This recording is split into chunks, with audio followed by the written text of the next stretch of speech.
Good morning, one and all. This is Dr. Saurabh Mitra. This is regarding a lecture in module 3, that is fast Fourier transform. The whole lecture has been divided into 5 different topics as per as your module. So, first topic will be need for FFT. Second topic is radix 2 DIT FFT algorithm. Third topic is DIT FFT flow algorithm for n is equal to 4 and n is equal to 8. That is 4-point FFT and 8-point FFT. Next, we will see inverse FFT algorithm, and finally the spectral analysis using FFT. Now, before we go for fast Fourier transform, let us understand what are the basics of signals. So here in this slide, you can check mainly there are 4 types of signals. So let us say somebody is speaking. So there is a speech signal. So speech signal is a continuous analog signal because continuous somebody is talking. As I am talking, if you are recording it, then you will be finding a signal of this kind, which is shown in figure A. So this signal, this function is a continuous function of time. So this is analog, and this is called as continuous signal, and generally given by t. So t is there in the x-axis, as you can see here. So t is the independent parameter which is there along the x-axis, and y-axis is given by xt. So xt is the function which is denoting the continuous analog signal uh, in time domain t. In the below, you can see this is also looking like the same analog signal. So this is the first step of digitization, and this signal below to A, we are calling this signal as discrete signal. What is difference between discrete and continuous? So whenever you are sampling this continuous signal, you are getting this discrete signal. Shape, envelope, everything is same between the analog and discrete. Only difference is in case of discrete signal, continuous amplitude is not there. So if you are trying to find out what is the amplitude between these two instances, this amplitude is not possible. Okay, so amplitudes will be happening only in case of, so if you are starting from here, this is instant n is equal to 0, this is n is equal to 1, n is equal to 2, n is equal to 3, n is equal to 4. So after every a certain instant, now between 0 to 1, between 0 to 1, this time is not 1 second. So between 0 to 1, this time is not 1 second, this time is given by sampling instant delta t. So if suppose delta t is equal to 1 millisecond, let's say, we can vary it, we can design this sampling instant to be very less, to be very high. So more is the bigger is the sampling instant, the approximation will be worse, and smaller is the sampling instant between two sampling, then this discrete signal will converge to this continuous signal. So discrete signal is a continuous signal for delta t tends to 0, where delta capital T is nothing but the sampling instant. So this is 0th sampling instant, this is n is equal to 0, this is first sampling instant, small n is equal to 1, second sampling instant, third sampling instant, and likewise. And by playing with delta t between these two instances, we can make this discrete very close to this continuous. But both are analog. Why both are analog?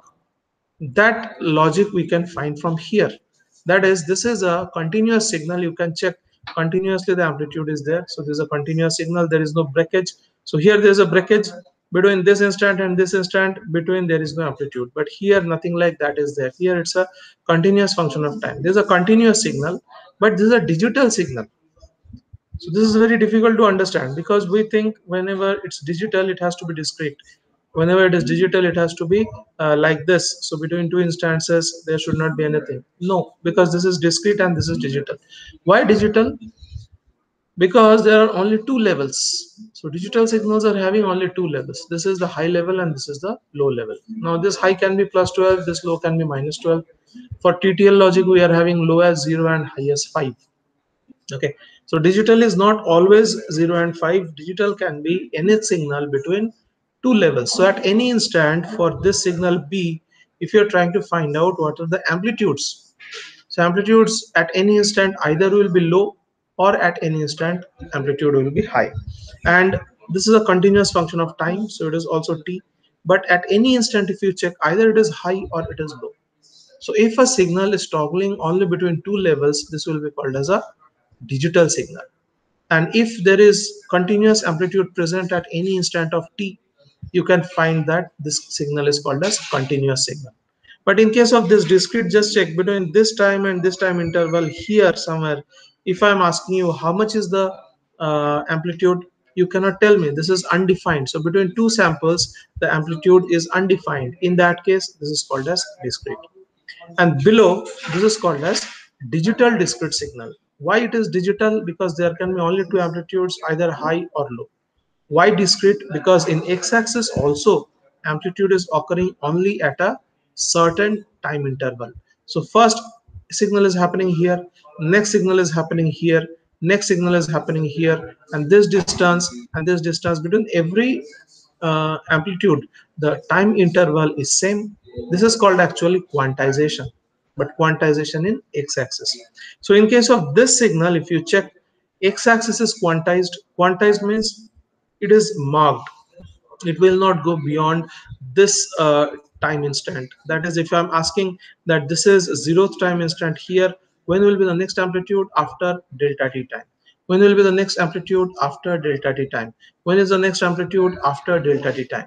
So x-axis is marked, that when the amplitude will appear, this is marked very well. So this is called as quantization. And this signal, if you check, y-axis is also quantized. What is the amplitude here? This one. What is the amplitude here? This one. What is the amplitude here? This one. So it doesn't go beyond two pre-specified level. That's why if y-axis is quantized, the signal is called as digital. Here y-axis is quantized. Here also y-axis is quantized. Is x-axis quantized here? As I have drawn a very rectangular kind of waveform, it is quantized. But generally, continuous digital signal, x-axis need not be quantized. Okay, but y-axis will be quantized. Quantized means fixed, prefixed. So amplitude cannot be anything other than this high and this low. Here also amplitude cannot be anything other than this high and this low. Here x-axis amplitude cannot be there in between these two time interval. It cannot be there. That's why this is called as discrete digital. But in this case, you check, there is more than two amplitude levels. So how many amplitude levels are there? 1, 2, 3, 4, 5, 6, 7. If there are 20 samples here, you will be finding that there are 20 amplitude levels. If there are 20 amplitude levels, you cannot call it digital. In that case, it will be called discrete, because this signal is quantized in x-axis but not quantized in y-axis. So now check the whole thing. First thing, analog continuous signal. There is no gap in the time axis. At any instant, you will be able to find what is the amplitude. At any instant, for every t, there is a corresponding amplitude. And how many levels are possible between this low level and this high level? Answer is infinite. So from this lower level here and from this higher level here, there are infinite number of amplitude possibilities. So this is called as analog and continuous signal. Analog because for every t there is a time present, there is amplitude present. Continuous and analog because it is having infinite number of amplitudes between any two levels. This is also infinite number of amplitudes possibility between any two levels, but this signal is quantized in time axis. That's why this is called as discrete and this is called as analog. Analog because this is having many amplitudes, but this signal is quantized in x-axis. This is called continuous because at any time t you will be finding there is amplitude existing. And why this is called digital? Because there are only two pre-specified level, that is high and low. This is discretized in y-axis as well as this is discretized in x-axis. This is called as digital discrete signal, or generally we call it digital signal. Whenever you have studied DFT, you had been dealing with this kind of signal. That is, we used to call it discrete signal. Okay, discrete.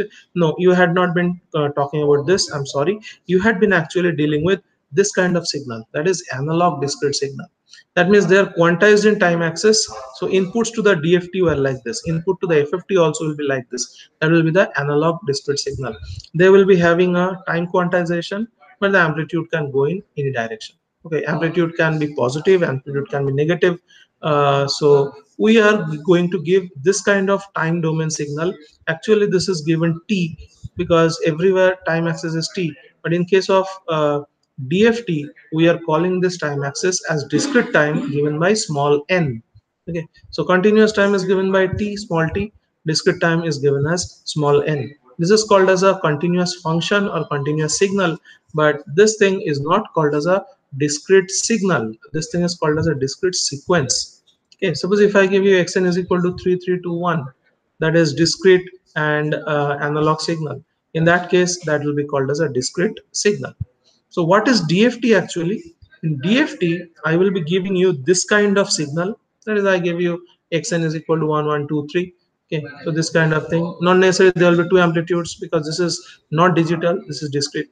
So I give you 1, 1, 2, 3 in time axis. Then I ask what are the frequency components present in this analog discrete signal. Then you will be doing DFT. Okay, if you are doing DFT, then you are converting this discrete time domain signal into frequency domain. And whatever is the energy in this discrete time domain signal, how do you find energy? Suppose if I give you some signal, like there are only four instances, suppose 1, 1, 2, and 3, only that much. So n is equal to 0, amplitude is 1, n is equal to 1, amplitude is 1, n is equal to 2, amplitude is 2, n is equal to 3, amplitude is 3. So likewise, so suppose 1, 1, 2, 3. How do you find the energy? 1 square plus 1 square plus 2 square plus 3 square. So that will be 9 plus 4 plus 1 plus 1. So 6 and 9, 15 joules. That will be the energy of any discrete sequence.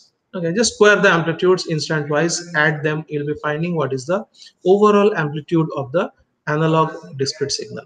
Okay, but amplitude, total energy in the time domain, that is discrete time domain, and total energy in the discrete frequency domain, because you are doing DFT. In DFT, time domain signal is also discrete, frequency domain signal is also discrete. So this is a very important thing you have to remember, because if you see very simple Fourier transform in continuous time domain, in that case it is not like that. If you are doing Fourier series, I think everybody have done in the first year Fourier series, we had been finding a naught, an, and bn. Okay, for what kind of signal? For continuous periodic signal. So input was continuous periodic, but output was discrete for Fourier series. Okay, so analog and digital Fourier series and Fourier transform, to remember what are the signal characteristic before input and after output, that is very important. So we are giving this kind of discrete input to a DFT system. DFT is the transform. So input is discrete. Output we are calculating capital X0, capital X1, or XK we are calculating. So XK is in frequency domain, and that is also discrete. So what DFT does is DFT converts this discrete discrete time signal into discrete frequency signal, because we just want to check that what are the frequency contents in that, in this whatever discrete signal I'm giving you in time domain, what will be the, in frequency domain, what will be the features. Okay, so there is an application oriented thing. In frequency domain, what will be the feature, to find out that we are converting this discrete signal time domain into discrete signal in frequency domain. Now next diagram will make the things clear. So this is a continuous time signal, and actually continuous time CT system output. So this is a continuous signal, this is a discrete signal. Again check that between every instant the time instant is same. So delta t, delta t, delta t. Okay, if you are reducing this value of delta t, this is called upsampling. If you are, sorry, if this is called downsampling. If you are reducing this delta t, if you are reducing delta t means this, all the samples will come closer. I'm sorry, this is called upsampling only. So reducing delta t will increase the number of samples. In that case it is called upsampling. And stretching the delta t, stretching means you are making delta t bigger. That means between two instances number of samples will reduce. That will give us a worse approximation. Okay, so that will be a worse kind of sampling. So stretching the delta t, increasing the sampling time, reducing the number of samples is called as downsampling. So downsampling actually reduces the number of samples, and this will be a worse kind of application. How can this discrete signal be exactly equal to this continuous signal if this delta t is equal to 0? So too much close sampling instances, that means that very close sampling instances, that means delta t very small, maybe in nanoseconds or so, then this discrete signal will look like this continuous signal. And this is you can say digital discrete signal, because it is quantized in x-axis as well as quantized in y-axis. What is quantized in y-axis? Only two levels are there, that is high level here and low level here. So it is little digital system, digital signal and system. This is continuous analog, and this is discrete analog. So this kind of signal input is given at the input of the DFT, and we are asking to convert this kind of time domain signal into frequency domain signal. So this was the basics of signals, and let us now see what you have already known in DFT. So what is frequency domain? Okay, let it be analog or discrete, but what is frequency domain? So frequency domain does not carry any information which is not existing in time domain. Whatever information is existing in time domain, the same information will be there in frequency domain, but representation will be different. The power in the frequency domain will be exactly same as the power in time domain. So this is a theorem we have done. Okay, and any operation or inspection done in one domain is equally applicable to the other domain. Okay, except that usually one domain makes a particular operation or inspection much easier than in the other domain. So you have done convolution. Convolution in time domain is more difficult, but convolution in frequency domain, it becomes multiplication. So if I say convolution operation, in time domain it is convolution, but in frequency domain it becomes multiplication. Okay, so convolution is a domain dependent operation. So if you're doing the same thing in frequency domain, it will be easier, but the result produced are interchangeable, and the result produced are nothing different. Okay, so this is a very important thing, that they're equally applicable to the other domain, except that usually one domain makes a particular operation on inspection much easier than in the other domain. So frequency domain information is extremely important and useful in signal processing. So if you just check this signal, if you just check this signal, suppose there is a song running, okay, and you have picked up between any two instances. So this peak, just check this peak. Okay, so this is actually the intensity. Whenever there is a speech signal, there is a song, this is kind of an intensity of that instant. How much was the intensity of the sound produced by the song or recorded by the song? This is given by this.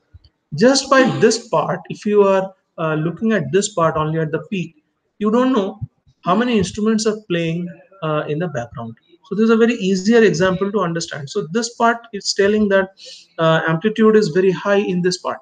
Okay, the sound amplitude produced while recording is very high at this peak instant, but you cannot tell me whether it is simple voice or tabla, or voice or tabla or guitar, or voice or tabla or guitar or flute.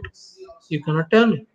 Okay, for that, if you just want to check that how many instruments were playing at this time, this instant, and what were the information content of every instrument, that means how loud or how less loud that instrument was playing, that you can you want to know. Okay, but that you cannot find from this time domain information, because time domain information together gives you a uh, sound intensity at one point, but it cannot tell you what are the frequency components. So what you have to do is, you have to sample this part first. You have sampled it already here, so only take this 4 5 things and do their frequency level analysis or frequency domain analysis by DFT. So you just check all these four instances, and you do very simple DFT, and that will be giving you different bands, okay, of frequencies. So looking at the bands, you can tell generally voice frequency is towards less, and tabla and all these things further less. So in frequency domain, whichever is the least amplitude component, that will be tabla. Okay. And then will come a little higher frequency component, that will be voice. Okay. And there will be further higher frequency component, that will be guitar, and another very high frequency component, that will be flute. Okay, so if you're just finding the DFT of this part, obviously this time has to be known exactly at which time this is happening. Then you'll be finding four frequency components, and you can tell me that yes, this was the tabla was playing little softer, it was not very loud. Voice was very loud because the second frequency component has become very loud, and third and fourth, that is guitar and flute, they were also playing equally loud because this higher frequency components amplitudes are very high. But that will be in the, if you take all the signals, so this is time domain I have shown here. If you take this signal into frequency domain after DFT, DFT will tell you that. Okay, So this is one very important understanding, that time domain signal does not gives you the internal frequency components. That's why you have to take the whole signal into frequency domain just for representation sake. So DFT and before DFT and after DFT, signal features are same, signal characteristic is same, signal energy is same. Parseval's theorem tell us that whatever is the time domain energy, the frequency domain also same energy will be available. But then also, just for a representation sake, we have to take the signal from one domain to another domain. So DFT is helping you that. And there are certain problems in DFT. That's why we go for FFT. What was that? We will see by means of an example. So I think this slide is done. And this is a formula of DFT, you know. So there are mainly two details that I have to give you if you want to solve a DFT numerical. First, I have to give you a sequence of the input. So first, I have to give you xn. Okay. So if xn is not necessary, xn has to be 4 point or 8 point or 2 point. Xn can have any point. Okay, but capital N I have to mention. Capital N, or I have to tell you how many point DFT you have to compute. Okay, so if I give you suppose xn, small xn is equal to a 3 length thing. So xn is equal to suppose 379, and I ask you to calculate DFT. I can ask you, I can give you XN379 and I can ask you to compute 4-point DFT. I can ask you to compute 8-point DFT. I can ask you to compute 16-point DFT. Okay, and almost every time you will be getting not the same result, but whenever you are finding for the same input, xn is equal to small xn is equal to 379. Okay, this is a length 3 signal. Okay, if can I ask you to find a 2-point DFT by that? You can find 2-point DFT, but that will be erroneous because instant is 3. Okay, so xn n is equal to 0, n is equal to 1, n is equal to 2. Amplitudes are 379. I ask you to find DFT. Then you have to tell me, sir, how many point DFT I am supposed to find. Okay. So generally we are habituated in finding radix 2 DFT. What is radix 2? Radix 2 can be 2 raised to 1, that is 2-point DFT. Point 2 raised to 2, that is 4-point DFT. 2 raised to 3, that is 8-point DFT. So whatever DFT result we find, whatever output sequence, that will be power of 2, starting from 1, that is 2 raised to 1, 2-point DFT. 2 raised to 2, 4-point DFT. 2 raised to 3, 8-point DFT. 16-point DFT, and so on. Okay, so that is actually radix 2 DFT. Radix 3 DFT is also possible, but worldwide, whatever application we are doing, every time we are doing radix 2 DFT.